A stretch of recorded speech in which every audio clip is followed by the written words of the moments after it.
and you know, he gained some trust, and then I wrote a lot more about him. And I'm very fortunate to have a relationship with Willie Mays. And 15 years ago, I asked him, I said, Willie, what about a book project? And he said, John, I'd like to see a book project in the classroom. So the genesis was geared toward young adults, kids looking for a better path, you know, inspiring them as only Willie can.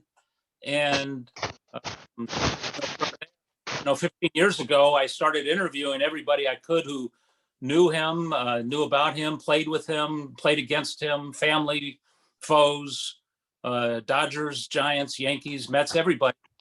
And brought those stories back to Willie, and then that would engage him in conversation, and I chronicled that. And it's just, you know, it's the inspirational slant made it not just life stories, but life lessons with the Say Hey Kid. So anyway, I interviewed more than 200 people. You know, Negro League teammates, Hall of Famers, commissioners, managers, presidents.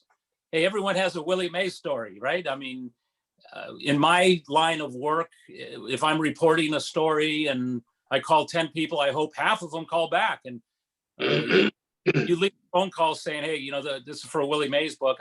I pretty much batted 1,000 because everyone wants to weigh in on the Say Hey Kid. But so, you know, it's a history book. It's an adult book. It's a kid's book. It's a race book, you know, baseball, sports, autobiography, biography. It's everything, really. And it's got no bibliography. That's what I think makes it special compared to a lot of Mays books. I think the last one might have had 35 pages of bibliography. This has none because everything in it is new and fresh, and I guess exclusive, you could say, because anything written in previous books between quotes was off limits to this book. So anything you see is Willie talking now about 51 and 54 and 62 and 71 and, you know, 73.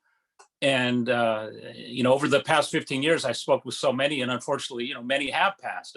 Alvin Dark and McCovey and Frank Robinson, recently Joe Morgan and Seaver. And I spoke with all these wonderful gentlemen, and all kind of weighed in on William. Another beauty about the book is it's not just storytelling with words, it's storytelling with pictures. So it's really also a photo book of Willie. There's 90 plus photographs, and you know, I think the biggest Willie Mays fan out there might not recognize, you know, 95% of them, because that's where my friend Brad Mangin came in. He's this wonderful baseball photographer out here who's been working forever in the business and used to work at SI and still is at all the games wearing a mask. And, you know, he came to me and said he'd like to be part of it. And I said, oh my God, these aren't just mugshots of Willie. This is the real stuff of Willie.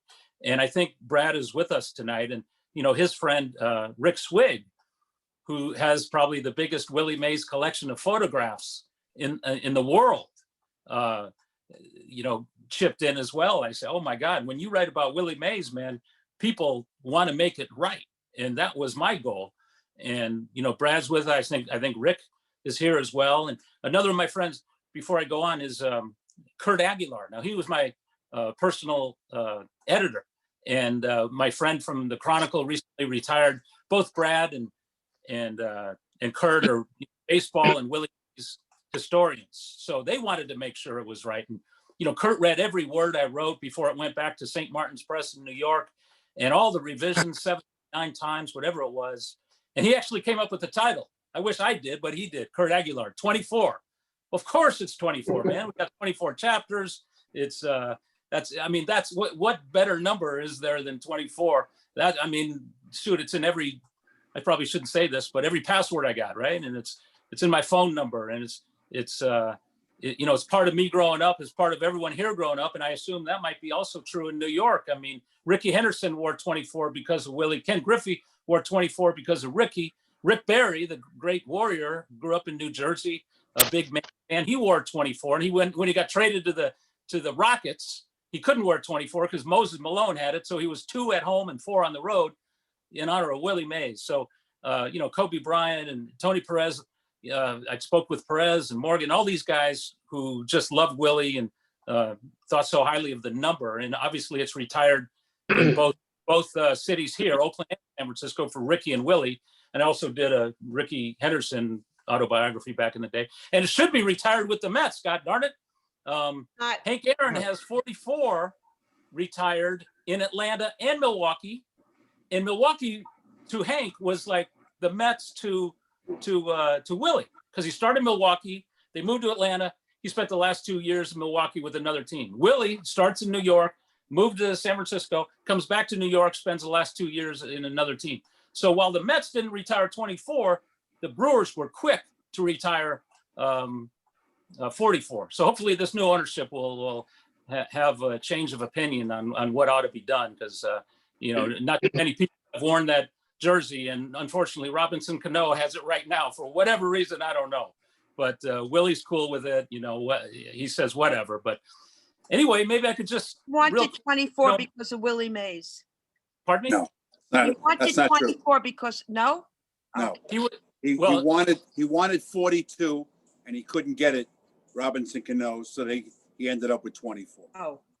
And Robinson Cano was 24 in Seattle, but he couldn't, because and then he came to the Mets and they said, cool. It's Robinson. His dad named him after Jackie, and 42 opposite of 24. So whatever. Anyway, would you mind if I just introduced Brad Mangin real quick? Brad, you there? John, the floor is yours. Yes, I'm here, John. Thanks for. Okay, there you are. Hey, Brad, could I just tell me? I mean, I'm as proud as the words as the photographs, because you go through a lot of Willie books and it's kind of, okay, I've seen that. This one, man, you tell the story, because I don't think many people know about these photos as much as the book itself. Well, within budgetary constraints, we if you have lots of money, then you can license whatever pictures you want. In this day and age, no one has lots of money, so we needed to try and uncover pictures from original photographers and people that had images, like Rick Swig, his incredible collection, and then photographers, friends of mine that had shot Willie, that owned pictures of Willie, and it's knowing that clubs have pictures, that a lot of clubs are always willing to help out. The Giants were amazing, helping us go through their archive. They were super generous in helping us out.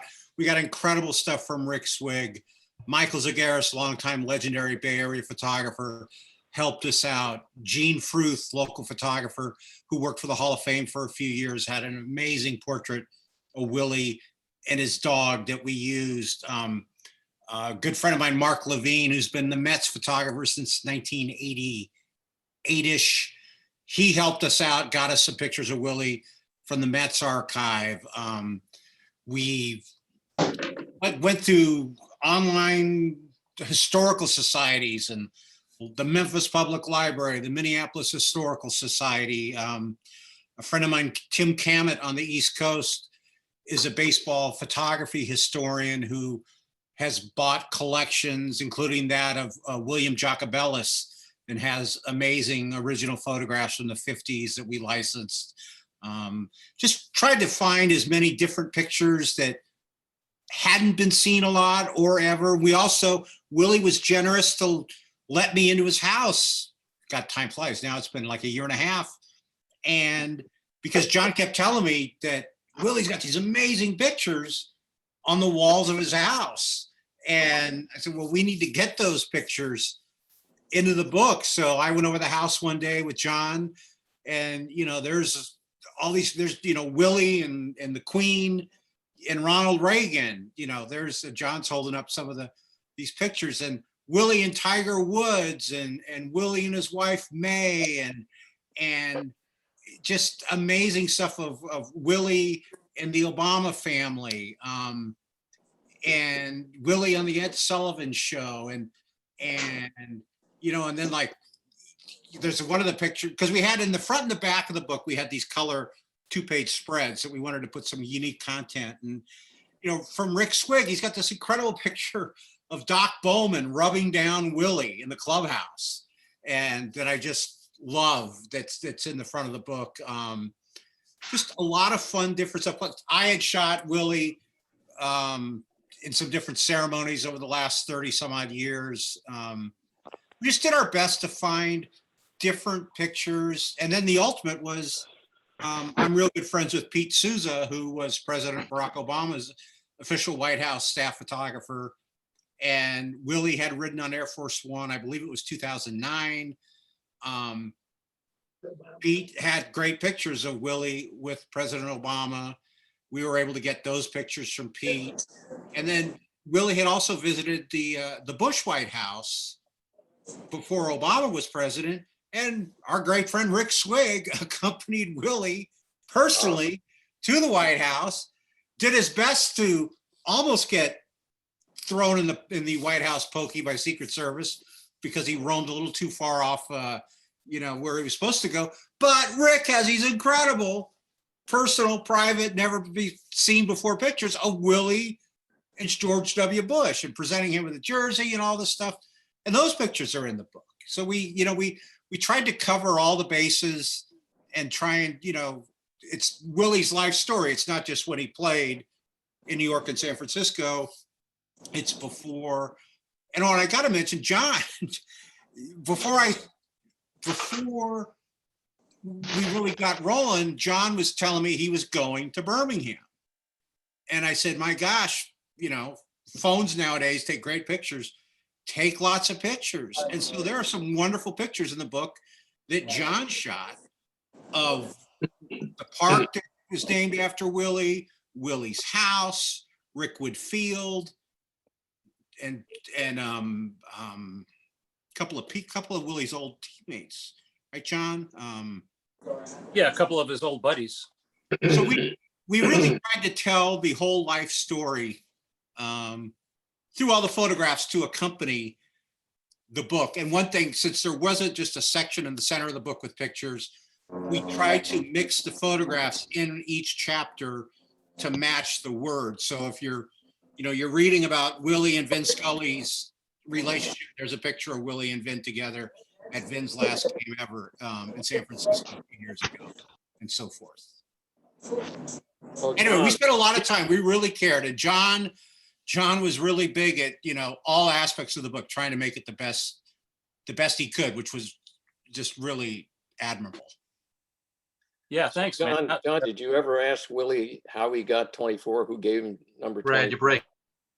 They gave it to him. Who's they? The team. Like on the second or third day, they gave him 24. And he never requested it. He never, you look at all these old team pictures of the Black Barons and high school and, some minor leagues and the Negro leagues. He never had 24. But as he said, and I went back and I said, darn, you're right, is the Giants at the time used to give the 20s to a lot of their outfielders, like Monty was in the 20s and 20. Yeah, of course, it all retired now by the Giants. Bueller, 22. And yeah, and he cool, and now, with the Say Hey Kid and 24, you see it on his shirt and his shoes, and so he's darn proud of it. And then I said, well, if he's The reason I bring it up is my dad gave him that number. oh, let's hear it. Clubhouse guy, yes. So another thing, did you Was it Logan or Free Logan? Yeah, Eddie Logan. Okay. So did you interview any of Willie's bat boys? And if not, or what are we, chopped liver? Well, that's where the sequel comes in, man. There you go. Because I was his last bat boy in the '57 season in New York. Holy cow. Yeah. Well, I interviewed some, the Leo DeRocher, obviously I couldn't speak with, so I spoke with his son, Chris. His Negro manager I couldn't speak with, so I with his daughter. So a lot of, all part of it. I would be all inclusive, but that would have been a heck of an idea. Well, Well, the other guys know that, I was in the on deck circuit with them all that year, and a couple of times he used the true story. They rubbed the bat for good luck, and then they'd hit a home run. And how many people can be right there practically in the batter's box with him? Well, was Mays as nervous as he says he was? Did he look? I used to play catch with him too. Great guy. I looked up him. He was my hero. Even then, I was 16. He was 26. Exactly 2 years apart. So he probably took you in because he loved kids, right? He did, or my dad would have hit him. But either way, but my dad loved him. We were there from the day he walked in the clubhouse. Well, Kurt Aguilar was the editor of the book, and also they put together an audio book, which I think is really cool. Bob Costas wrote the foreword, and Bob Costas read the foreword, and what he wrote in those 6-7 pages and what he read puts tears in my eyes. It's like, holy cow, you're a kid growing up. Hello, Maria. Then you Hi, write, Maria. you It's Bill. get to know him, write a lot about him, and you put this book together, and you're hearing Bob Costas read the words that he wrote for his foreword. But Kurt Aguilar was the director of this, and also the editor, like I said. And hey, Kurt, are you there, by the way? Oh yeah, I'm here. Okay, hey man. How you doing? I just want to ask you.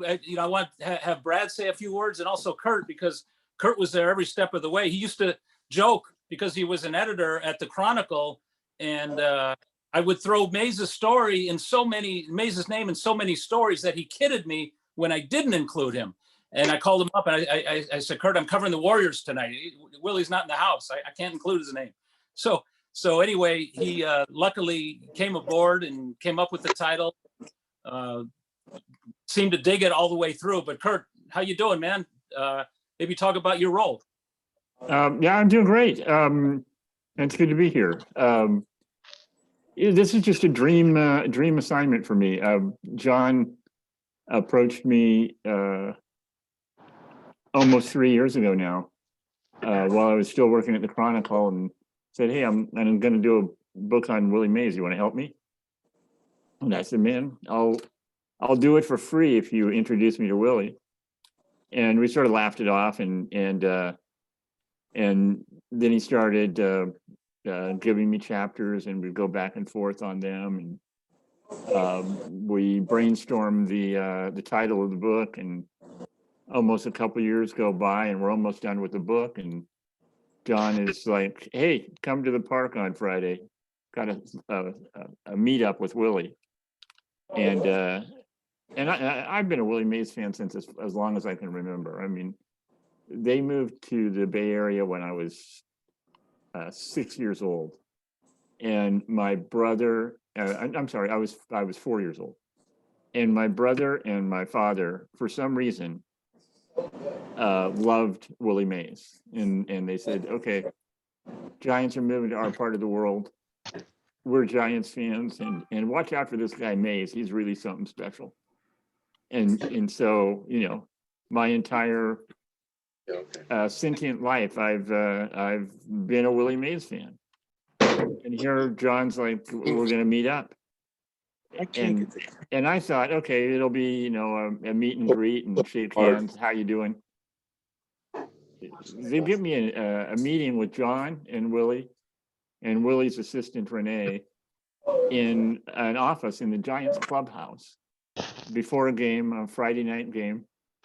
And we spend an hour with Willie Mays. And I had a friend who isn't a baseball fan saying, "You talked to this guy for an hour? What did you talk about?" Baseball. And he said, "Oh yeah, you baseball people can do that, can't you?" So just interesting stuff, all new stuff, and it was just a dream assignment, and really fun. Some amazing stories. There's a great story about Willie taking batting practice in the '80s with Will Clark and Kevin Mitchell, and showing them up on how to take the ball deep. Just amazing stories throughout, and it's just a dream assignment. Well, cool. And Kimberly Cameron, the agent who lives out here, the literary agent, really pushed the lessons idea. And the lessons, I think, are a real big hit. Every chapter starts with a Willie Mays lesson of maybe 2 or 3 sentences, and it applies to, to what the chapter's about. Whether it's race, all-star games, the persistence of a 16th inning home run against Warren Spahn, just stuff that anybody could learn from. Me, hey, I apply those things. I remember I was a kid and hearing Willie Mays once say, "I never make the same mistake twice." I said, damn, because I always used to make the same mistakes over and over. I said, okay, well, that makes a lot of sense. And, stuff like that. It's, well, there's a lot of storytelling, but we've heard some of it. Again, this is all exclusive retelling of the same stories, but also kind of new history, if that's a phrase, because so much of the story in his life and career hadn't been told, until now. So I think that's the cool part about it is lessons. And obviously Willie, unlike Mickey, went through a lot of nonsense, a lot of crap, being an African-American, the first African-American superstar, after the war. And, the great catch in '54. I mean, who was this guy? Well, everyone started having black and white TVs. They started going national on the telecast. It was the Polo Grounds where he could run forever. And Vic Wertz happened to be the right guy in the right spot. And Don Little threw the curve and the off-speed stuff. And he hits it a country mile. And only in the Polo Grounds in New York could that play have developed in those 6.5 seconds of history. And from that, we learned so much about the game and the country and what it meant at the time to have a dream. And there goes Willie, and he's not thinking about making the catch. That's the done deal. He that meant to teammates. I got his whole thing. Throw. In his words, don't call it the catch, call it the throw. And because the 8th inning tie game 1, Al Rosen on first, the great Larry Doby on second.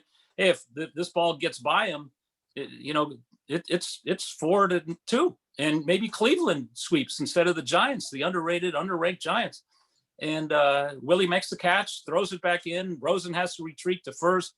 Doby can only get to third, and a whole new era, a whole new journey. And from there we say, yes, we can live our dreams. And Willie Mays is here to tell the story about what happened, and back in October of '54. And I felt blessed to be at his side and tape everything. The thing with Willie, I would say, okay, 11 o'clock Sunday, Willie, I'll be at your house. He says, okay. And it'll be only a couple hours. You got your stuff, I got my.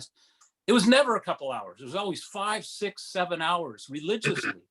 And that added up, man. 100 hours plus I spent with the man at his home, at a suite at the ballpark, at private and public functions, over the phone. I mean, it's crazy stuff. The fact that I was able to do that, I pinch, and lucky me, right place, right time. Why me? But I think the beauty of it was there's so many more stories to be told instead of let's rely on what he said in the 50s and 60s and 70s. No, I want to hear what he's saying now exclusively, and I mean, all around 200 people. I mean, there's a great story about every interview. Hank Aaron, I couldn't get. The assistant just wouldn't let me through. And, I didn't go through the Giants for help. I didn't go to Willie for help. Do it myself as a reporter to try to get these interviews to bring back to Willie. But I just couldn't get Hank. I said, there's no book without Hank. So Willie said, what do you mean? No, Hank. He said, well, I have his number, but I'm not going to call him until I get the okay. I want to do it right. He said, let's call him now. I said, what? So I'm sitting with Willie and we're calling Hank. And Hank and Willie are on speakerphone. And I'm sitting there. I said, oh my God. And they're talking for a couple of minutes. And Willie says, hey, why don't you talk to John next week? I'm doing a book. I want you in it. Hank says, okay, as easy as that. So there's a whole Hank and Willie chapter. I mean, it could have been a book. I mean, there's some Hank books without Willie, and there's some Willie book without Hank. And this chapter has it all: their relationship, the good, the bad, how it evolved, what they think of each other then, now, some controversial things that were said about it that I asked both. And gosh, it was amazing. And, you know, the access that Willie gave me and all these other people, you know, like president, I called Bill Clinton, I called George W. Bush, and both of them gave me 40 minutes about Willie Mays and baseball. And I had never seen what they thought. I just knew they were kind of Willie Mays fans, but I didn't know until I got him on the phone. And by the way, it's not like talking to a Republican or a Democrat. It's like talking to you or me at a bar having a beer or two. That's what these guys were, because they grew up in the Deep South. You know, Clinton in Arkansas, when he was 10, his parents bought a black and white TV. And the first image that he saw, he remembers Willie Mays running across the screen. Years later, went into the White House as a president and invited Willie. They became friends and golf partners. And, you know, he's very pivotal in this book, especially about civil rights and his role and Willie's role, you know, in the movement in the 60s, and which, you know, a lot of people didn't think he was a part of. And I kind of investigated, researched, and talked to a million people, and indeed he was. George W. Bush also, you know, Midland, Texas, and visited in the summers to Connecticut, and you know, where his dad's younger brother Bucky brought him to the Polo Grounds in the mid-50s, his first baseball game. And there's Willie Mays running across the field. His first image was Willie Mays, and then he grew up and became president after he ran the Rangers, and he invited Willie to the White House, and they became friends, and they started talking ball. But just the stories are just unbelievable and unlimited.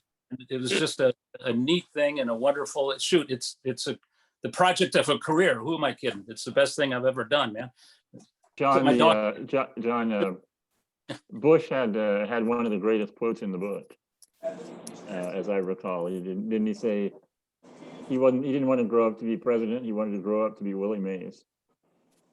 Yeah, exactly. And Bill Clinton also had a great quote about Mays. And you know, Clinton was so you know, instrumental in the 60s, and talked about these indelible images that you saw from Willie that maybe changed people's mind about racism, and say, hey man, we can all get along. I'm rooting for a black man in the Deep South. Who am I, you know, being a racist? I'm going home looking in the mirror. What an idiot am I? Why am I racist? I just spent all day rooting for the great Willie Mays. So it's like he changed minds. He changed ideas. And, you know, his story is Willie Mays makes it absurd to be a racist.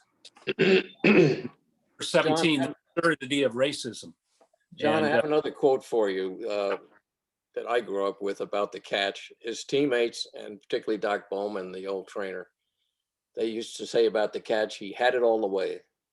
They never doubted him. He had it all the way. So like you say, you know, it was more the throw, because they knew he was going to catch it. And another interesting thing, I don't know what's in your book yet, I'll get it right away, but the integration of the clubhouse, I mentioned this on a prior Zoom that we had. You know, Stoneham breaks the color barrier after the Dodgers, and you know, my dad's told, you got to integrate the clubhouse, and we did. And I don't know if Willie ever said he had any problems with that, but look how he wound up in the Hall of Fame, and the clubhouse was in back of him all the way. I think everybody else loved him. I didn't detected any racial animus at all. They loved the guy because he carried the team. Well, here's the thing about the Giants clubhouse. In the early 60s, maybe it's different from what you remember in New York, but it was probably the most diverse clubhouse in the country. The three Alou brothers, Marichal, McCovey, Cepeda, Mays, yes. Jim Ray Hart, Jose Pagan, on and on and on and on. Right. And there were issues because Alvin Dark was the manager. I mean, yes. This was Willie Mays' friend. Willie Mays was the only player at the time who was still with the team. And all these other new guys that I mentioned came along in San Francisco. Well, Willie and Alvin knew each other from New York. And obviously Alvin was the team captain back there. He comes to San Francisco and names Willie the first African-American team captain in history. Both from the South. Willie knew Alvin's kind of people, put it that way, right? And, he'd been living with that his whole life. I mean, the Negro Leagues, early time in Trenton in the Interstate League, right after he leaves the Negro League, he's the only minority in the whole league. So he's hearing the same stuff Jackie heard 3 years earlier in 47. Now it's 50, and this is what Willie's a year before he breaks in New York. Mm-hmm. So anyway, fast forward to the early 60s, and Alvin, from LSU in Louisiana, and he told the Spanish guys, don't speak Spanish in the clubhouse. And it's like, I mean, what? And these three Alou brothers, and Orlando, and Marshall, and Pagan. And I mean, Felipe Alou and Orlando Cepeda are two strong dudes. And they didn't appreciate that at all. And they were starting a mutiny. They were thinking, let's walk out on this guy. We don't want to play for a racist. And that's what they thought he was, Alvin Dark, the racist. And there were reasons to believe that was absolutely true. Sure. And it was the great Mays who, while the team was in Pittsburgh, gathered all these guys, all the minorities on the team, into his room at the team hotel and said, man, don't play for that guy. Play for us. Play for the team. Play for yourself. Don't play for him. Sure enough, he was fired after the season, Alvin Dark. But, to this day, Orlando and Felipe look back at that and said, Willie Mays is the one who united us. He was the peacekeeper and brought us back together. And, Orlando said that Alvin cost the Giants pennants in the 60s. They won in 62, lost in Game 7, McCovey to Richardson, but didn't win again. They had the best record in the 60s. Marshall had the best record of anybody in the 60s. And they never won another pennant. They were finishing second. It was a great time. St. Louis and LA, and even the Cubs were good. All those Hall of Famers, and they were the last place team. But the problem is with Alvin is it was tough to play for because there was so much tension in that clubhouse. So the beauty of the story is years later, and I talked to Alvin for hours before he passed, just for the sake of the book, hoping that this book would come to fruition, and it did. And Orlando and Felipe both told me that there was an old timers game, Dodgers, like a reunion from the 62 team. And Alvin went around the room in the hotel ballroom and apologized to each one of these guys. I'm sorry, Jose. I'm sorry, Felipe. I'm sorry, Matty. I'm sorry, Orlando, because they told me he didn't want to die with that in his heart. He didn't want to die thinking people were thinking of him as a racist, and he wanted to change, and he did change. And Orlando and Felipe in the book telling, I say, oh my gosh, it's just powerful stuff, man. And you talk about maybe the lack of tension in New York. That might have been true, but there certainly wasn't a lack of tension in San Francisco.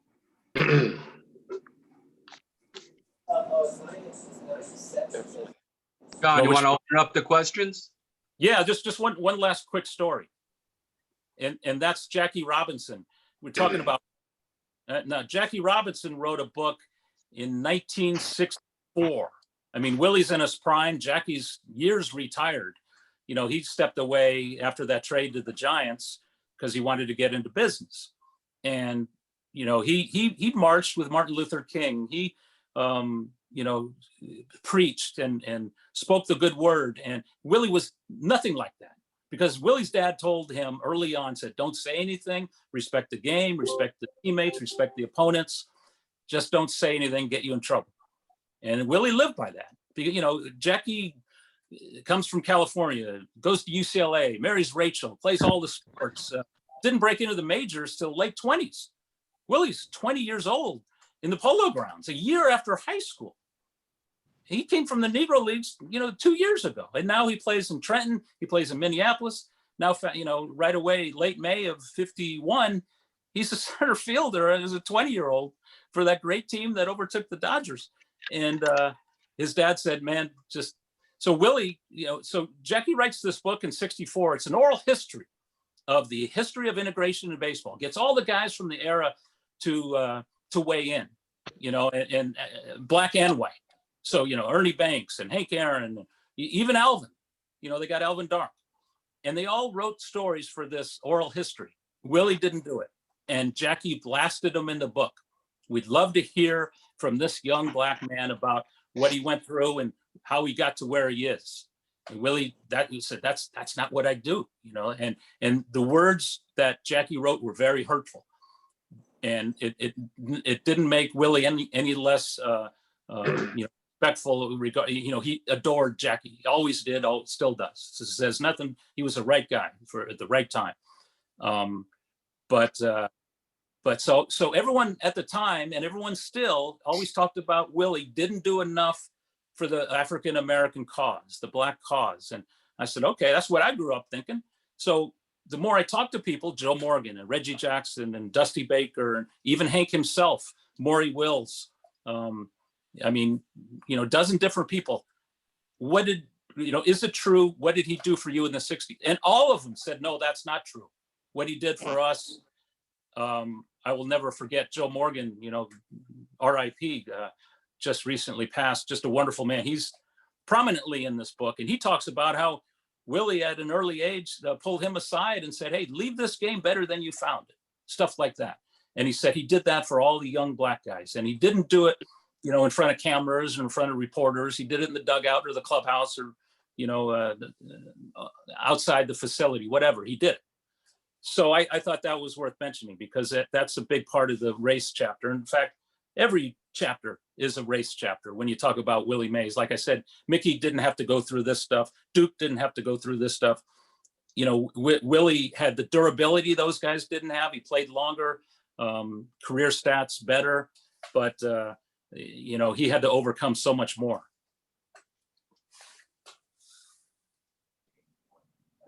You know what? He's still around. Yeah. The Mick would have been 89 this week. Willie Mays is still around. When I spoke to you the first time, you said something very interesting. You said, I'm jealous of you because I never got to see him play in the Polo Grounds. Yeah. A bunch of the guys that are on here today probably did get to see him play in the Polo Grounds. I only remember the years when they were bad after 54. And I remember asking Monty Irvin once, what the hell happened? So we got old. Got old in 1 year. The whole team changed. But you know what? That image of Willie Mays, and I was young, I was 8, 9 years old, of him running across the field, the basket catch, hitting a triple when the ball looks like it's still up in the air, he's already on third base. That will never leave us. And I see Harvey looks a little teary-eyed. I feel the same way. It's, we grew up with that, and there'll never be another one. And the fact that he's still, he's the last one from 51, like you mentioned, Erskine is the last one from Brooklyn. And, it is what it is. Well, you guys tell me when 20 and 30 and 40-year-olds say, hey, Mookie Betts is the next Mays. What do you say to that? I wish he was, because I'd like to see it again. Frankly, I had a friend, I still have a friend, he's a Yankees fan, and we would always debate. I mean, Mickey once said in the presence of Willie and the Duke, he said, Duke, let's finally admit it, Willie was the best. That was point number one. But at the end of the 20th century, when ESPN, I think it was ESPN, came out with the top 50 athletes and the number of the century, of the 20th century, and Babe Ruth was number one. And I had always said to my friend that Willie Mays was the greatest baseball player I've ever seen. I'm 75 now. I saw Willie for the first time at the Polo Grounds on July 10th, 1954. I was able to look it up, and I was 2 months shy of my 9th birthday. But anyway, I said to my friend, Willie's the greatest baseball player I ever saw. So the ESPN had Babe Ruth number one in the baseball category and Willie number two. And my friend predictably calls me up and says, what do you think of that? And I said, I never saw the Babe play. And he hung up because that was it. But I do want to make one point. Of all the games I've seen, that first game I saw, we were sitting at the Polo Grounds just in the fair side of the right field foul pole, and we had a great view of Willie Mays. He made a great catch in right center field, which was almost right in front of us. He whirled around. He threw the runner out at home plate, and I remember looking at Don Mueller was the right fielder, and after the play, Mueller was huffing and puffing, and my father had brought field glasses, and he gave me the field glasses, and I put them on Willie. Willie wasn't even breathing, which later I read that Leo said Willie catches everything. He told the corner outfielders. Monty Irvin was in left field. Mueller was in right field. And we were sitting in a section. It didn't make any impression on me until I got older, where mostly people of color, they weren't called African Americans in those days. And we were sitting there and they were there was one fellow kept screaming when Willie got to third base in that Southern accent. He kept saying, "Steal home, Willie, steal home." And here I am, wide eyes, my first major league game. And I could see Willie dancing off third, and Willie steals home. And this guy goes, I mean, it was like we won the World Series. Now, in the box score, Willie doesn't steal home. He's credited with scoring on an error by the pitcher. Well, I want to tell you something. He stole home. He made that pitcher crazy. I don't remember who it was, and he stole home. It was a typical game for Willie Mays. He made a great catch, a great throw, and he did steal home. And he was an inspiration. And my last point. I grew up in a neighborhood in the Bronx, which was predominantly white, middle class. But I got to tell you, I fell in love with baseball and Willie Mays that day. And the line about you can't be prejudiced, you couldn't be. You just couldn't be. If once you saw that guy play, I didn't know much about anything, but I knew it was damn hard to play baseball, and he made it look easy. He did. So it's a great book, and That's a great story. Because he loved the game. It's the greatest game in the world. I love it. When the Giants brought the trophy back to New York in 2010, actually it was January 2011. Willie signed books, another biography, a long biography. Hirsch. I mean it, John, not as good as yours. And I'm not saying that just because you're sitting there. But what they have a picture on the front of that book of Willie holding a bat. And he sat, and I remember looking as he's signing, autographing all these books. He has these huge hands. But people ask me why I still root for the Giants. I have a bunch of funny lines. I say, it's not much different. They just play their home games 3,000 miles away from where I live. But the real reason is Willie Mays. I do admit to the 2 years he played back here for the New York Mets, sort of rooting for the New York Mets, never as dedicated as I am to the Giants, but that's the reason. I was part of the great debate, Willie, Mickey, and the Duke. I grew up in the Bronx, and to me, it was never a debate. And I was a kid. I didn't have any agenda. I just saw this. I saw Mantle play. Mickey was a great ball player. He's a tremendous ball player, but Willie was better.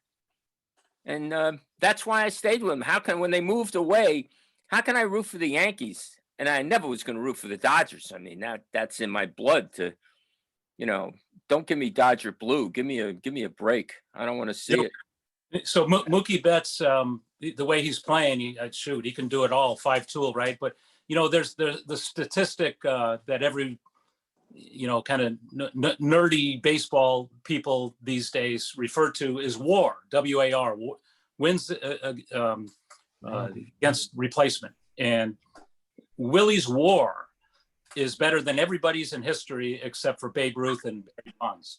Now, you could say Barry did what he did. You could also say Babe played against only white men. So maybe the competition wasn't as good as it could have been if minorities were allowed into the game at the time.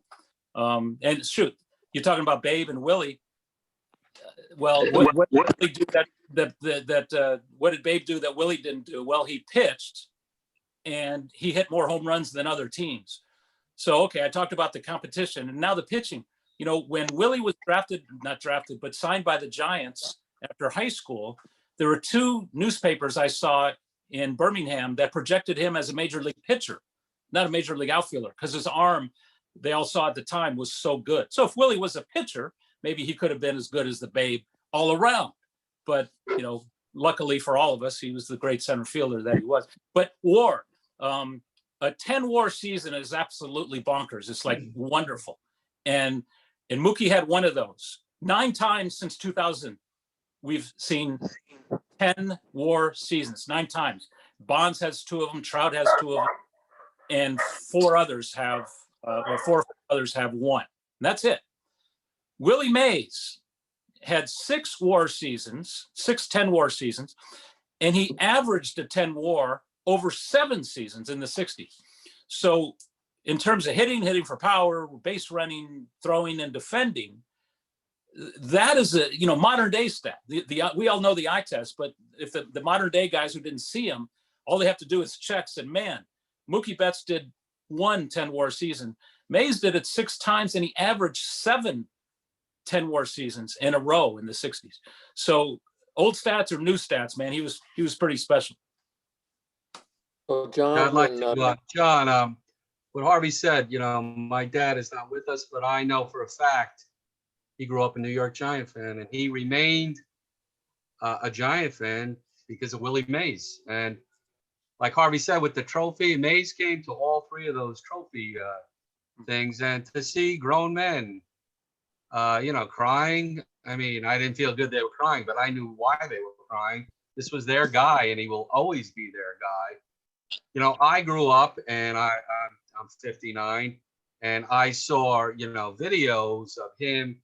But my first live vision of him, I know he was getting up there in age, was on the NBC Game of the Week when Bobby Tolan hit that ball and he climbed the cyclone fence over Bobby Bonds.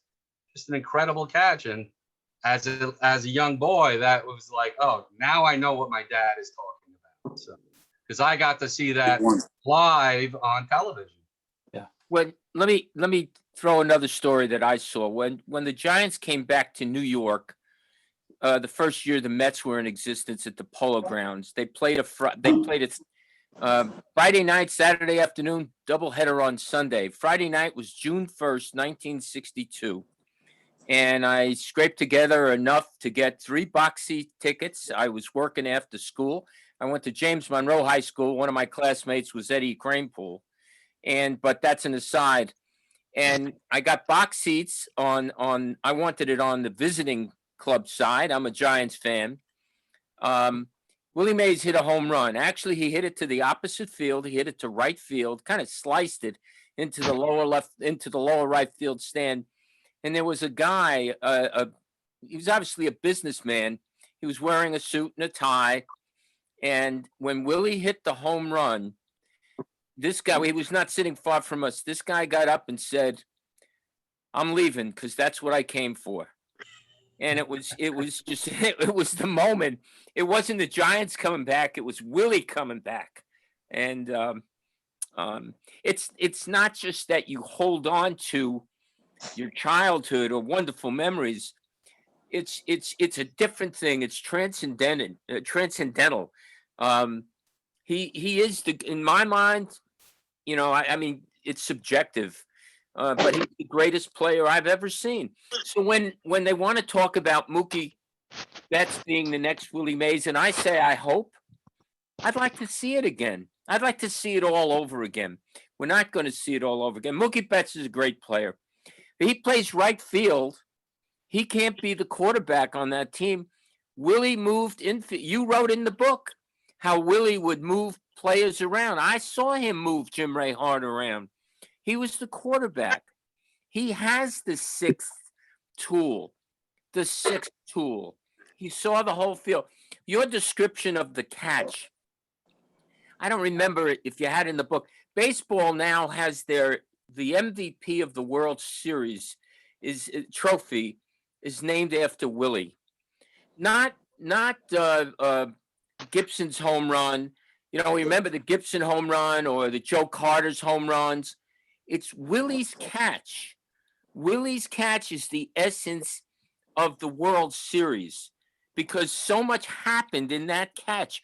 I envisioned as I was reading your description of his catch.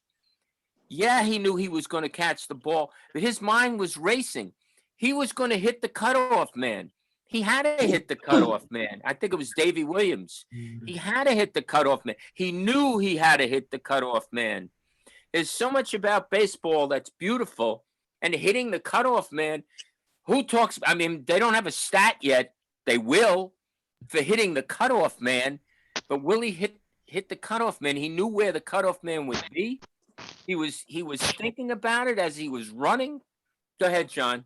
Oh no, Willie Mays will say something about what you just said. He says, "Don't bother with cutoff men. Don't bother with base coaches. I don't need them." Yeah, fundamentally sound, but he threw the base where he thought. Yeah. He didn't hit Davy Williams. Oh yeah, he did. I mean, he was 700 feet away from second base. He had to hit somebody. But base coaches, if you look at him going second to third, he's not looking at the base Oh coach. no, he's looking over. Yeah. He's So looking over his shoulder. Yeah, Yeah. he's not paying attention to base coaches, and he'll tell me to this day, he always jokes, "I don't need no cutoff man. I don't know who they are."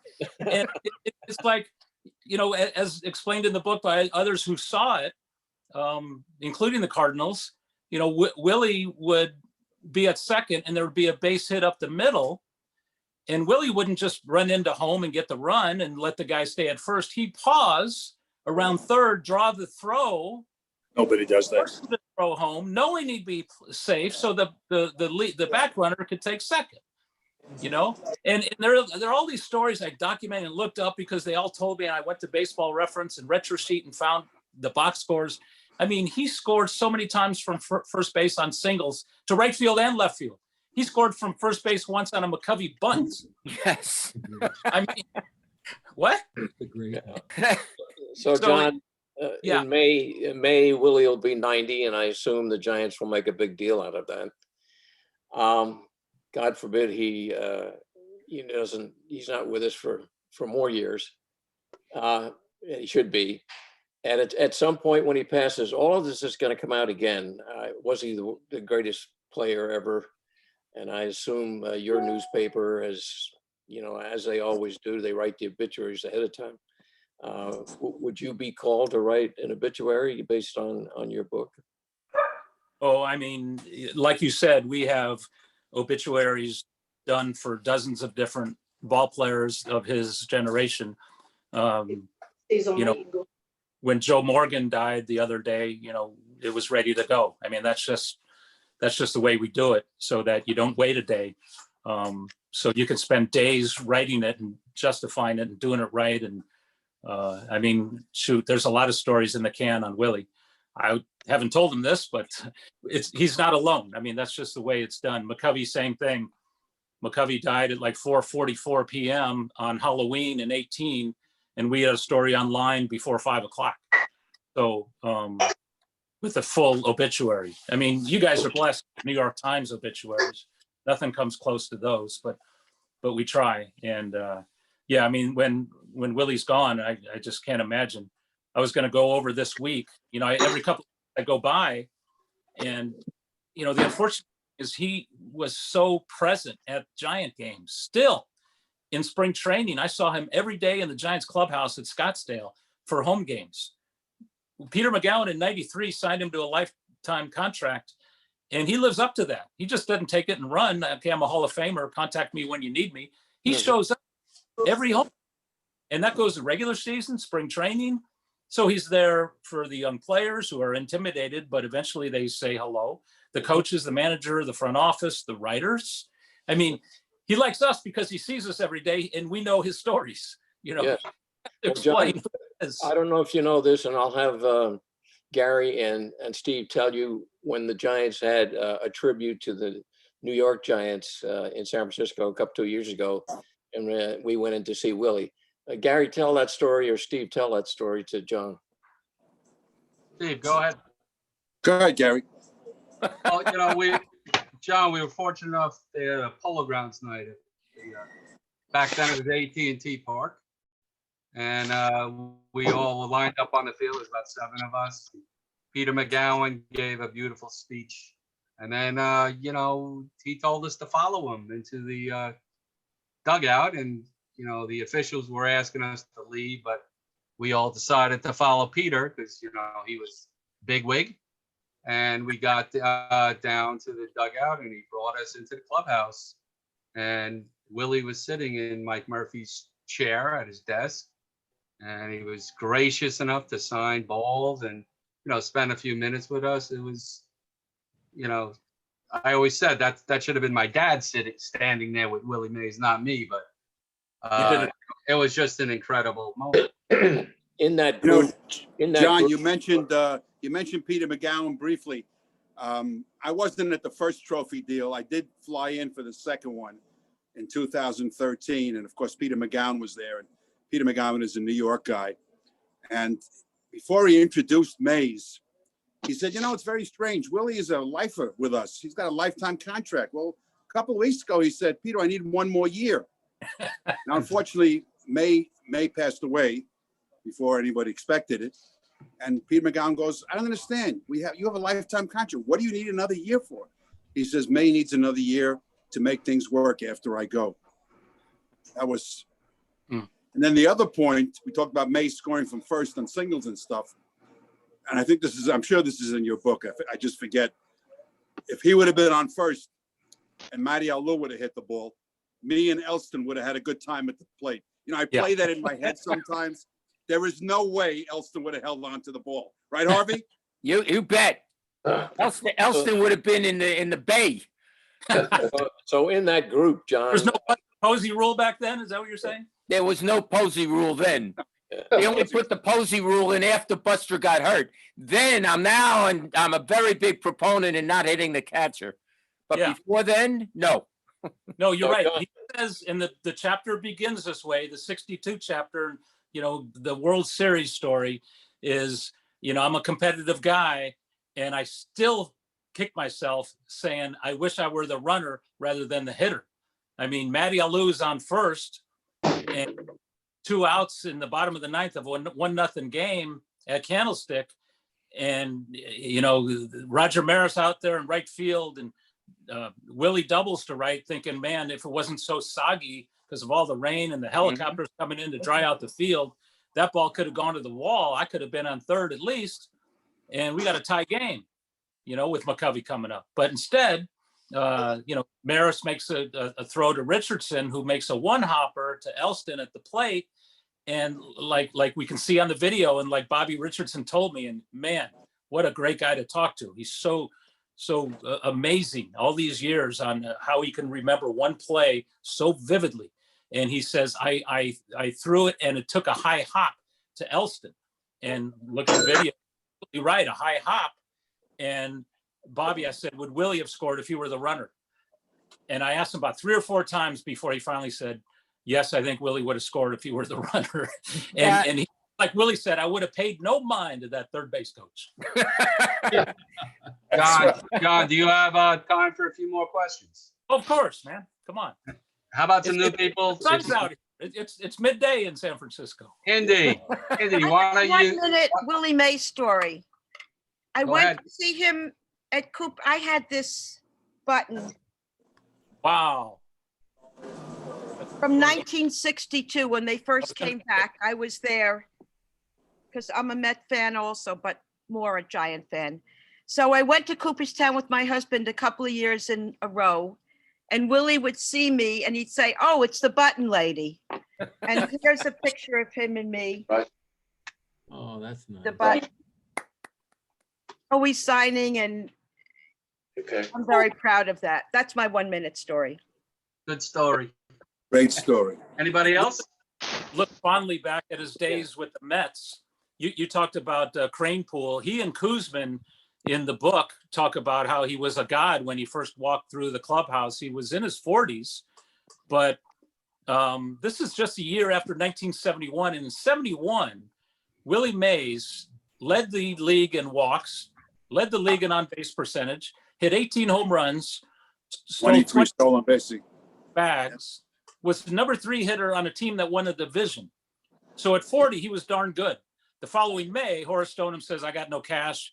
I'm sending you to the Mets for Charlie Williams. And anyway, at first, when I asked Willie, what are your regrets? He said, well, I have 2. one, I never went to college, and because he couldn't, right? I mean, where he was from, he just didn't have those opportunities. He was better quarterback than baseball player. He was a better basketball player than baseball player. He said baseball was third on his list of how good he was. And I can't imagine, but he threw the football a country mile, they say. And so anyway, where were we? But Another regret. yeah, the regret was one, college, and two, initially the trade, because I wanted to be a Giant forever.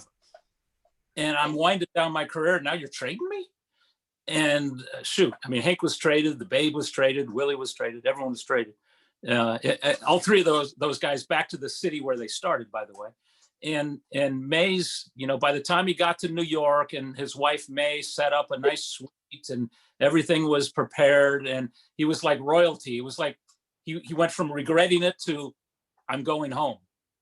And I said, oh my God, okay. So those Mets were 2 important years, especially. I mean, if you look at his first year, shows up in May, and he's a part-time player both years. He plays half the games. Second year, not as many. But OPS, on base percentage plus slugging, he was the team leader in 1972 on the Mets. And then in 73, he was hurt. He had ribs, he had a knee, and he had a shoulder. So he couldn't throw, he couldn't hit, he couldn't run. and Yogi puts him, you know, game 1 World Series, you're our 3-hitter playing center. I said, okay, man, September 9th, you know, he gets hurt and doesn't play again until the postseason. So everyone looks at the Mets and say, oh, you don't want to be Willie Mays. You don't want to go play beyond your years. Well, poppycock, man. I mean, listen, you know, if you look at it, and I did, and we both did, and I spoke to all the A's and the Mets in that World Series, they all say, man, we're all afraid of, you know, we don't want to pitch to Willie.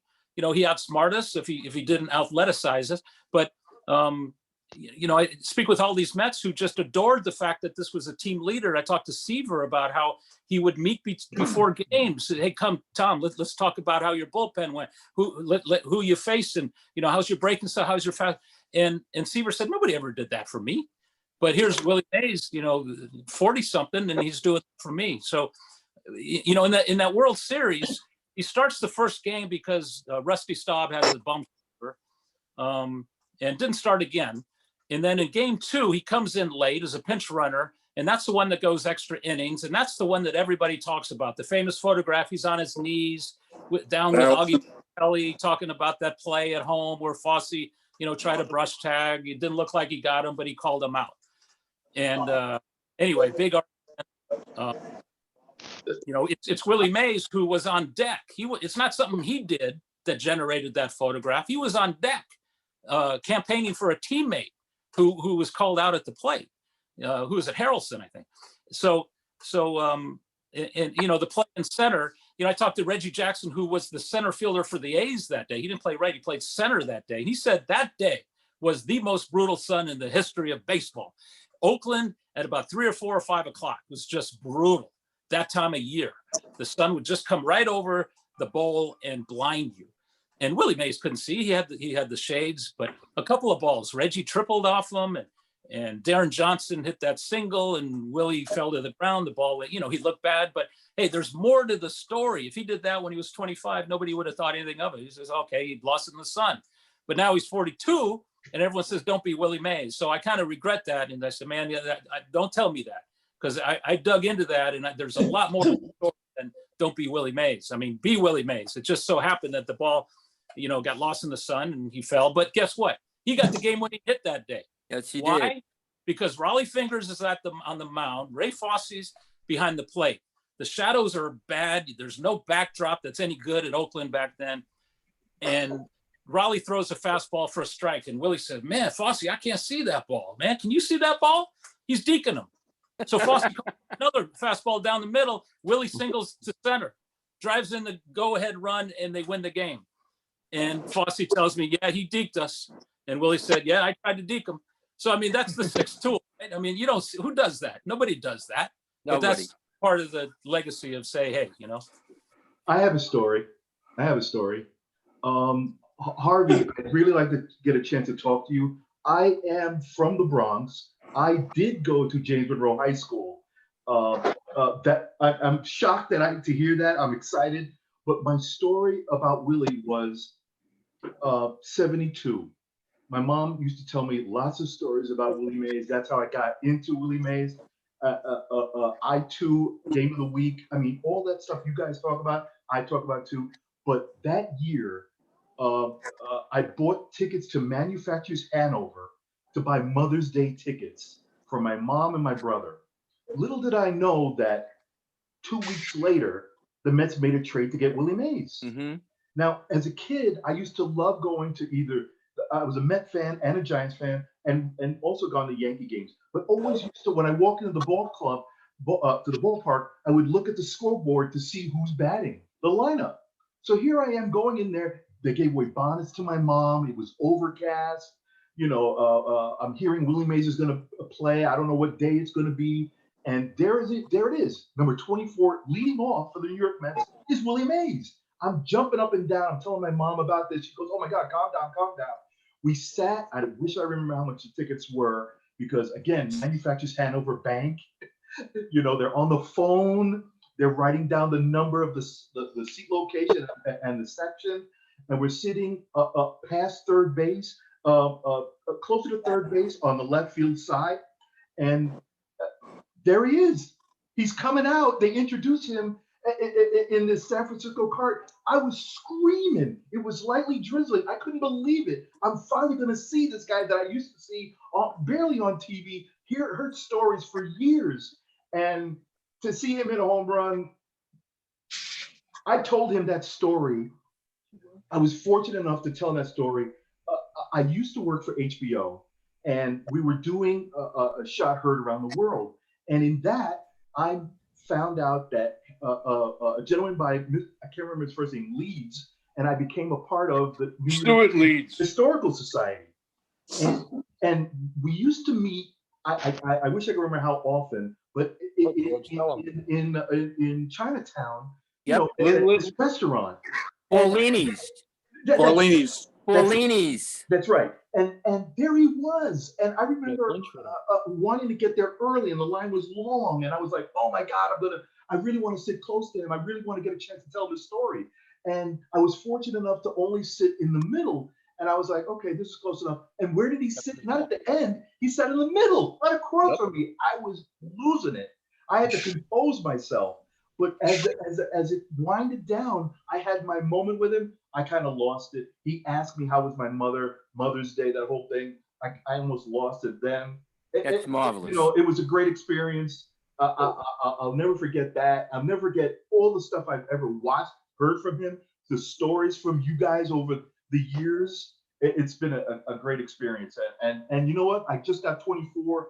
Love the book. I have not finished it. It's a great book. As a matter of fact, I'm going to buy it again because I don't have the pictures. So I'm going to get it again because I got it on YouTube, on iTunes. So Great book. Wow. Yeah, I was at that game as well when Willie hit the home run. First time as I met that, I was 10 years old. It was just what a thrill. Not only was it amazing, but I can't remember, but never thought about it until like 2 years ago, finding it on YouTube, the audio of Lindsey Nelson making the call, and then on TV, them showing it and showing the crowd and the bonnets some of the mothers had. It's fantastic. I always refer to that once, not always, but I look on it once in a while. When the Giants brought the trophy back to New York or to New York in January of 2011, after they had won in 2010, our group, whatever our group was, Gary, you got to help me out, but there were a lot of emails going back and forth because the Giants were gracious enough to invite us. They were great. Lovely breakfast or coffee and donuts. And as the time got near, an email shot across and it said, "Willie Mays is coming with the trophy." And one of the members said, "My God, Willie Mays, it will be like meeting God." And I couldn't resist. And I got on the email and I said, "No, God only wishes he could play like Willie Mays." And when Willie played for the Mets, my wife and I lived in Brooklyn. Excuse the expression, but we lived in Brooklyn. And the Mets would announce, because Willie wasn't playing every game, but he was playing on the weekends. And Helen and I might be going to the beach or something. I'd say, Helen, we're going to Shea. And we that's how we would see Willie. I'd buy general admission or whatever I could get. And the crowds were always bigger. The Mets weren't horrible in those days. They were competitive, but Willie always put more fannies in the seats, as somebody else used to say. And that story I told about Willie moving Jim Ray Hart around, positioning Jim Ray Hart. I should add something else to that story, which is true. Willie had a bad day at the bat. He struck out 3 times that night. And what was always instructive to me was, even though he couldn't hit a solid baseball that night, he always played defense. He always played it beyond any level that anybody else did. And it didn't matter that he struck out 3 times, but he was into that game. And he not only didn't sulk, he was moving his players around. So he John, you got to write another book. Yeah. Anybody else want to step up? Let me dovetail on what Harvey was just talking about in terms of when you don't have a good day at the plate. One of my favorite memories of watching Willie, certainly I watched him at the Polo Grounds with the Giants, but when the Mets came back, I went to a game that was a tie score, and it was either the 8th or the 9th inning, and I think Willie got on with a walk. I think he stole second, and maybe there was a wild throw. Anyhow, he wound up on third with nobody out, and he kept dancing off the base. And my father always used to say to me, Willie does something for you every time you come to the game. What's he going to do tonight? Well, Jerry Grody threw down to third base at least 5 times trying to pick him off. And the 6th time he threw it into left field, Willie scored, and that was the winning run. Yay. And he didn't have much of a day at the plate. His head was so in the game. He came down that baseline a little bit further with each throw, just begging Grody to throw it again. John, did you ever talk to Willie about these shifts, these crazy shifts they have now? Yeah, I sure did. In fact, there's a he just kind of laughs at him, and he says, "Where would they have shifted me?" And I said, because Leo, back in '54, when he was like on pace to break Babe Ruth's home run record, Leo right around the mid-season said, hey, stop hitting home runs, do more. And Willie said, what are you talking about? I said, well, you get on base, you steal a base, the defense, the whole thing, all 5 tools. So if you look at that year, he's got a bunch of first half home runs, not so many second, but his batting average went up and his steals went up. So one of the things he did, and he made it, he perfected it, and a candlestick was to shoot the ball out to right center, because he couldn't hit a home run to left field. A candlestick, the wind would blow it down, the wind would blow it foul. You had to hit a line drive, and that's what he hit in the 16th home run off Spahn to be, Marichal 1-0 in 16. Because if you hit the ball in the air, so he learned how to take it to this jet stream out in right center, get the ball up and out in right center. So he moved away from the plate. He learned how to, if you look at if you had a kid and said, okay, learn how to hit like Will, look at his old film. He's got a foot in the bucket. He's fading away. He's hitting the ball to right field. It makes no sense, but his bat is about 4 or 5 feet long, and it weighs about 5 pounds. So it's like, I just don't, it's amazing if you look at some of this film, and it was just about having fun, really. It was about youthful exuberance and having a good day and smiling and being there, because he told me in the book, I made the hard plays look easy and the easy plays look hard. I said, why'd you do that, Willie? He said, well, so they can come back tomorrow.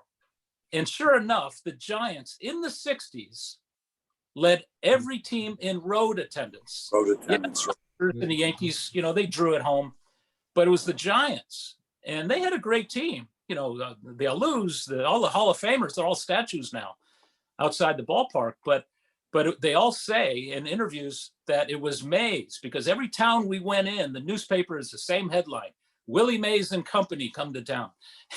and Felipe Alou said, you know, we were happy to be his company. But it's like they didn't win a World Series in the 60s, but they had the best road attendance, like 8 out of 10 years and overall. And it's because of Mays. And, you know, he did stuff that you just didn't see on a day-to-day basis. And oftentimes, like Bonds, you didn't want to miss his at bat. Well, Mays, you don't want to miss his catch, because you can't ever leave when he's in the field, because he's going to do something defensively that's going to say, whoa. You know, when the ball goes up, everyone's all, whoa, is he going to do it? Is he going to basket catch? Or is he going to do, you know, let up and then last 10 feet stretch and sprint and catch it, you know, like on a shoestring? Yeah. And it's like, you know, yeah, one cap size too small, so it would fall off. The basket catch, which he learned in the military, that he took to 54. And Leo told him, I'm going to fine you if you drop one. And Willie says, I dropped 2. And someone from the Chicago Sun-Times looked it up after the book came out, and sure enough, he missed 2 ever. Balls that made errors on. He went back in the news stories and found that he tried to basket catch that. So he, like in 55 and 65, I think Ernie Banks was one, but one was at the Polo Ground, one was in Pittsburgh, and that was it. And this is a man who has more putouts than any outfielder who ever lived, and you know, over 7,000 or whatever it is. It's just crazy. He had that great sidearm throw. Yeah. And he did that. About the throw, I mean, you know, if you look at the catch, it's all in one motion. And by the way, the catch was a basket catch, right? I mean, it wasn't, you know, he didn't coast under it like routinely. He went back, and the palms, like any basket catch, were up. You know, his palm was up and the glove was open, and that's what he did over his shoulder, because he learned so much how basket catching, fooling around. He said he always, around the back, between the legs, he always did that. He said pregame, but he wanted to entertain. I mean, he came from the Negro Leagues, and that's what they did. And in the military, he didn't get drafted so he could go to the enemy lines. He got drafted so he could entertain the troops, like so many others. You know, I can name 4 or 5 other great ball players from the time during the Korean War who were called in and just played ball to entertain the troops. And so anyway, that's what he did. And as a big leaguer and all throughout, he maintained, you know, the basket catch, the cap flying off, the way he ran, the way he hit. It was just so elegant, so perfect, and unlike anybody else who ever played the game. And yeah, you know, it's unfair to say Mookie Betts is the next Mays. When I was a kid, they said Bobby Bonds is the next Mays. Mm-hmm. And I said, whoa. And Bobby Bonds was great. He could do it all. He could run faster than Barry. He could throw better than Barry. You know, he was this close to being the first 40-40 guy.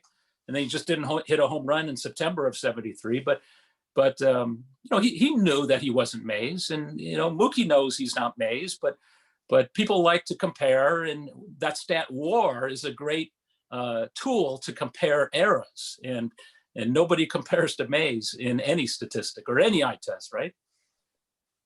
John, what is the story about that I had heard that when Mays first came out to San Francisco, that because of the fact that they got Cepeda and McCovey, that the fans in the beginning, you know, were a little cool on Mays because he had come from New York, and Cepeda and McCovey like were their own, you know, originals from San Francisco. So what is the truth to that story? No, exactly right. I mean, in 1958, their first year in San Francisco, Orlando Cepeda is Rookie of the Year.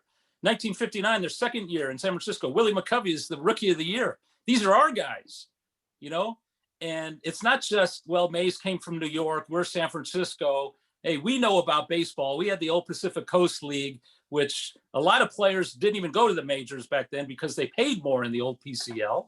And a lot of guys were West Coast guys anyway. So, you know, a lot of these people, it was a good league. I mean, DiMaggio started there. And that was part of the problem, DiMaggio. I mean, he's a San Francisco guy, born in Martinez across the bay, and he played at all the sandlots in San Francisco. And then at 18, he comes up and plays for the San Francisco Seals with his brothers. I mean, he said, oh my goodness, he's our guy. Look at this DiMaggio. And then the Yankees swooped him up. And like you guys with the Giants, everyone here loved the Yankees because of DiMaggio, and so many other players from San Francisco ended up playing in New York. But the scouting at the time was outrageous, and they had a pipeline. But it was DiMaggio who just captured the town, captured North Beach, the Italian area of the city, forever. Mhm. When Mays showed up in '58, he wasn't accepted. Hey, man, we got a center fielder. So Willie shows up, and not only does he play Joe's position, he's playing in Joe's ballpark, Seal Stadium, in Joe's city, San Francisco. Hey, we got a center fielder. Who are you, Willie Mays? You don't compare to the great DiMaggio. So it took a while. It took a while for Mays to prove himself. Willie Mays had to prove himself. The greatest and most entertaining ball player in history had to prove himself to some people in San Francisco. Not all people. So how long would you say it took for the fans to finally, warm up to Willie? There's some goofy media who didn't accept him, and there's some old timers in San Francisco who didn't accept him. And from what I gather, not until he hit this home run on the final regular season game of 1962 to put the Giants in position to tie the Dodgers. Of course, the Giants won 2 out of 3 games, 163, 4, and 5. Right. One of the longest season in history. Those counted as regular season games. So the Giants and Dodgers still haven't played a real postseason series like the Mets or the Yankees and Red Sox have so many times. But so anyway, it was not until he hits a home run in the 8th inning to win the 162nd game to put the Giants in position to tie the Dodgers before that best of 3 that Willie hit Willie was on deck in the previous best of 3 when Thompson hit that home run in 51.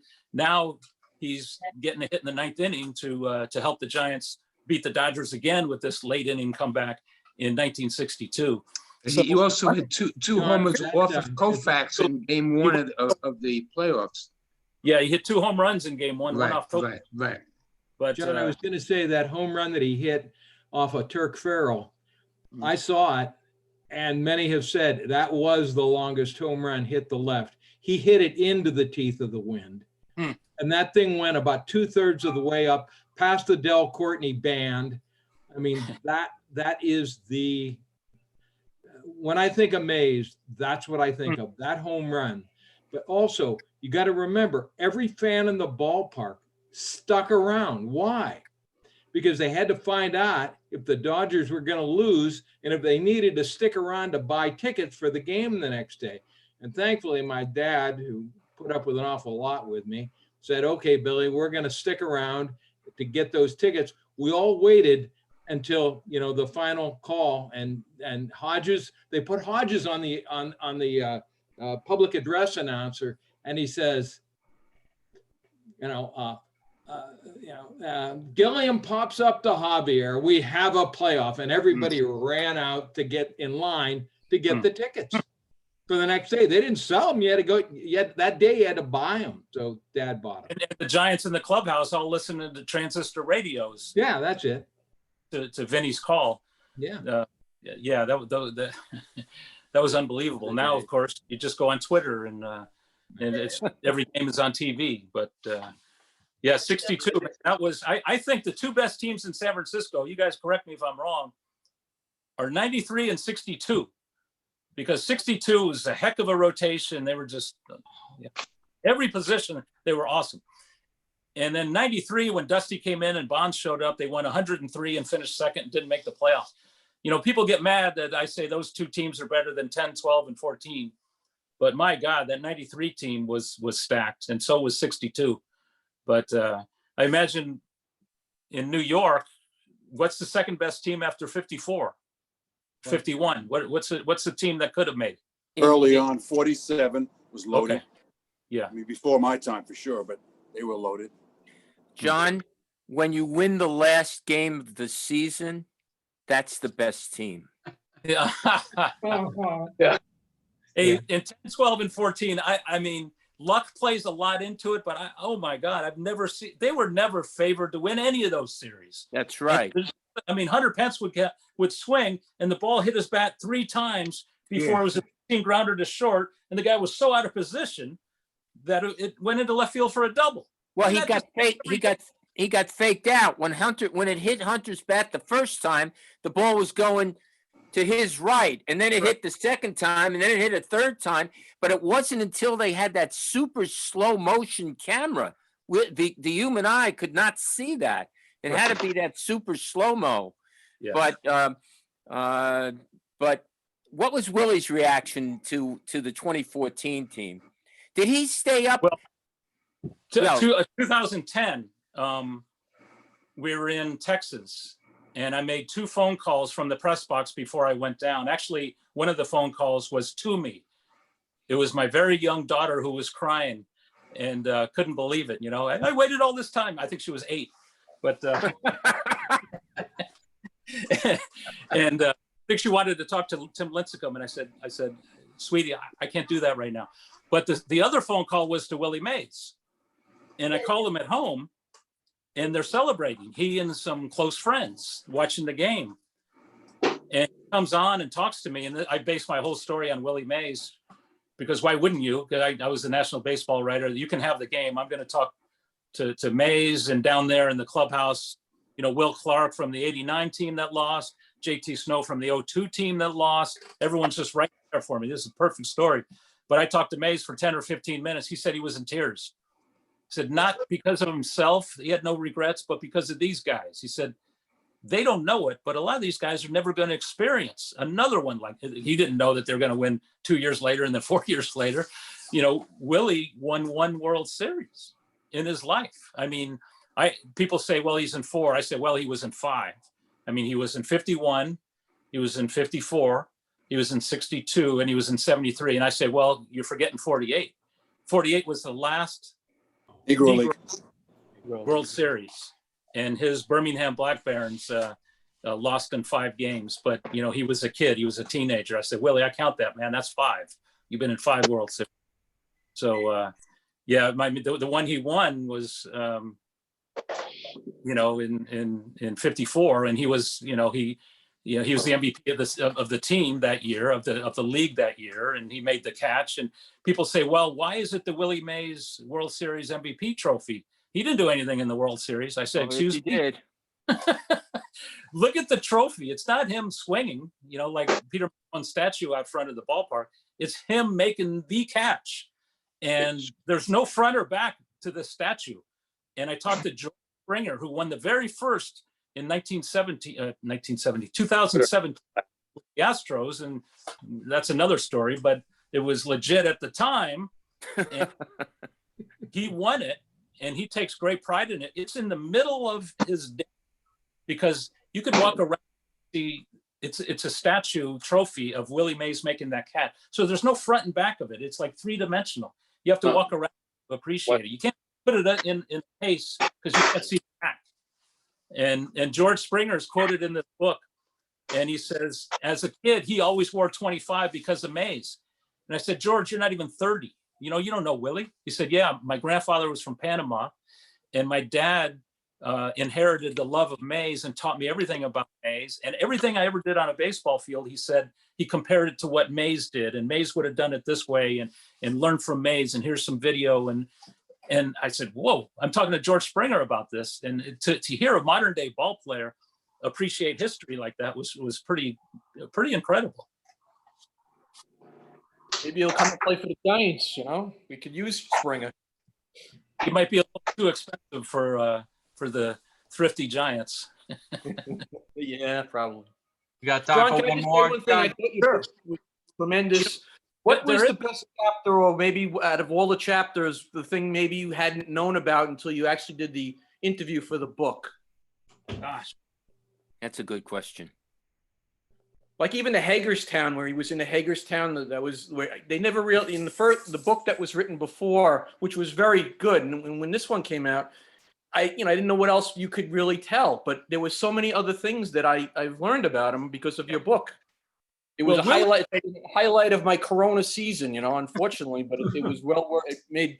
It was a great book. I asked Willie, and he said his favorite chapter is about his dad, chapter 2. Okay. Obviously Willie Howard Mays Sr. was so instrumental. I mean, young parents, You know, his mom went on to have like 10 kids somewhere else, died in her 30s. It was Willie's dad who lived into his 90s, had eyesight problems like Willie does now. But, you know, Willie took his dad to New York with him, to the Bay Area with him, back to New York with him. He was always there, had an apartment wherever he needed one. And the most influential person in Willie's life, and still talks about, my dad told me this, my dad, he's 89 and he still talks and gives great praise to his father, who wasn't always around. You know, he was a porter on the train back and forth to Detroit. He worked in the mills. He you know, ran around playing different leagues at the time, anything to put some money in his pocket. Willie himself lived with his aunts, his mom's younger sisters, you know, who early teenagers took care of young Willie. So, you know, he never says I was, you know, poverty, broken family, you know, all those things that he really was in. He says, I had a great childhood. I had family, I had friends, I had ball fields. And what else would you want? They had food on my plate, and he never complained about his childhood at all. But, you know, the chapters, I kind of dig this 5-tool chapter, which is the only chapter that is 100% first person. It's almost like how to hit for power, how to throw, how to defend, and how to base run. And I just, you know, why don't you use, you know, batting gloves? Why do you hold the bat like that? Why did you hold the glove with the finger out? And from there, he answered all the questions and put together this one chapter, the 5-tool chapter, the whole well-roundedness of Willie. It's all there. I mean, I just think a lot of these chapters could be books in themselves. But you know, I love, you know, the race chapter, because it applies so much to, you know, what's going on around the world and in this country today. You know, just lessons he throws at you. I said, yeah, okay, man, I wish people would live by that. But, you know, he went through so much early on.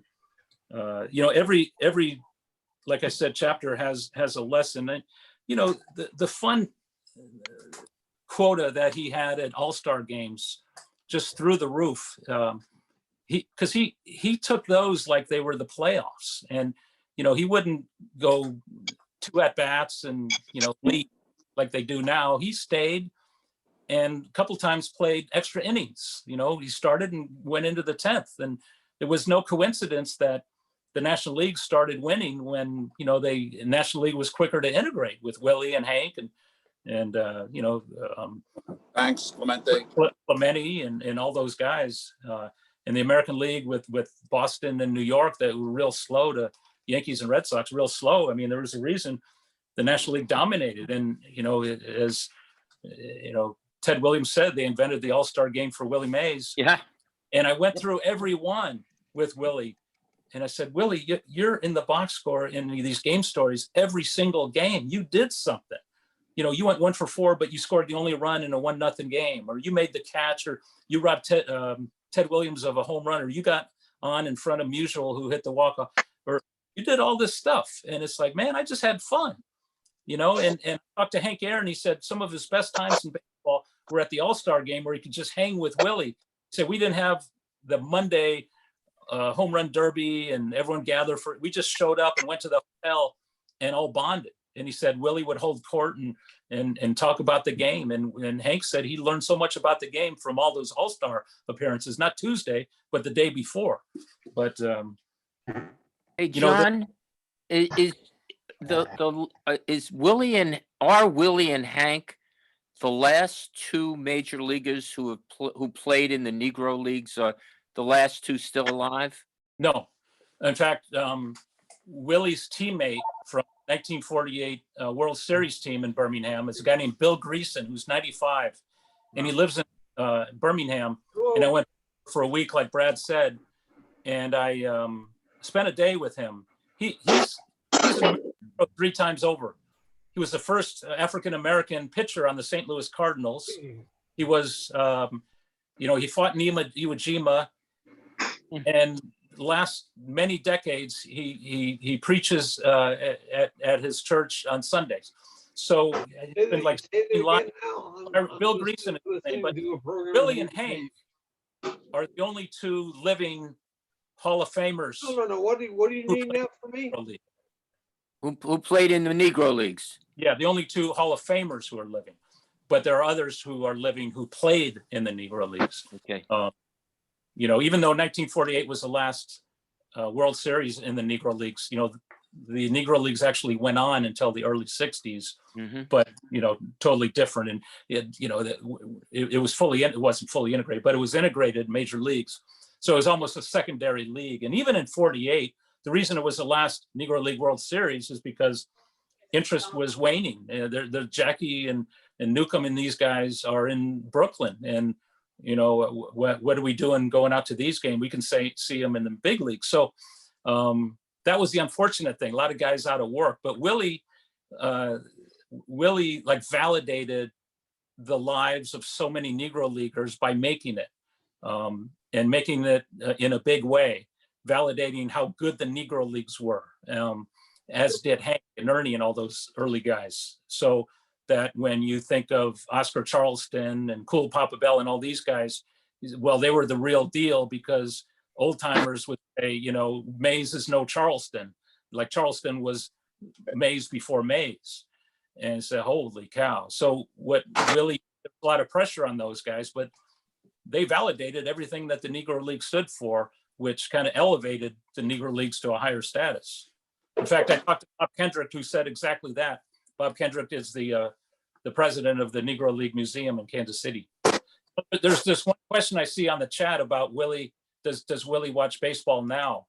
And the answer to that, I see in this a couple of questions in the chat, is that his eyesight is not good. So he doesn't watch a lot of game. He can make out images, but it's not as good as it used to be. But he's got it on, so he listens. And he listened to the audiobook like 3 or 4 times, which is really cool. So, you know, that's his way of reading it.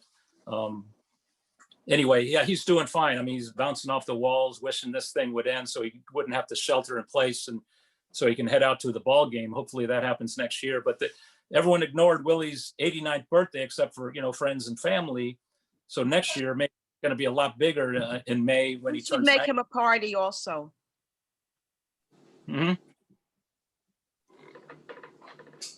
Gary, we'll make him a party. For a party. All right, Hinda, you'll be in charge. Okay. John, how first of all, we can't thank you enough. You've been on for an hour and 50 minutes. Yeah. Thank you for tremendous. Thank you so much. You're right. That was for talking to us. How could if they haven't gotten the book yet, what's the best way to get it? Oh, well, different ways. I mean, they're starting to open up bookstores, and if you want to support your local independent bookstore, it's bookshop.org, where you can just order it. If you want to save $10, I thought I saw it, you know, for a few bucks off on Amazon. Do you get the audio book there too? Which? Can you get the audio book in the same place? Yeah. Yes, absolutely. I got the the book. I want you to know. I mean, I read it and I love it. Actually, what I want to do, I really do. We have a 7-year-old grandson, and he loves baseball. Unfortunately, he's a Yankees fan, but I can live with that. But I want to get him the book, and you just gave me the idea of getting me the audiobook so I can listen to it again. But that's real quick, the audiobook, I think it's cool, not only because Bob Costas reads the foreword to begin it, but the 2 narrators, one who reads what I write and what everybody else says. You know, Aaron said this, Bush said this, Clinton said this, McCovey said this, Bill Greason said that, and the other guy to read just what Willie says. Oh, that's good.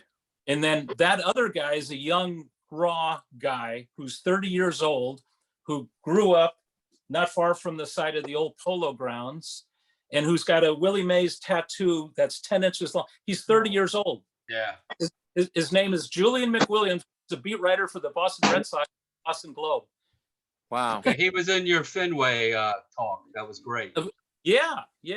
And so John, you have to make us one promise. The promise is if this thing ever clears and you accompany the team to New York, we either have a live meeting at Affinities, or we catch up with you at City Field with our books, and maybe you could sign them for us. Yeah, absolutely. Autograph.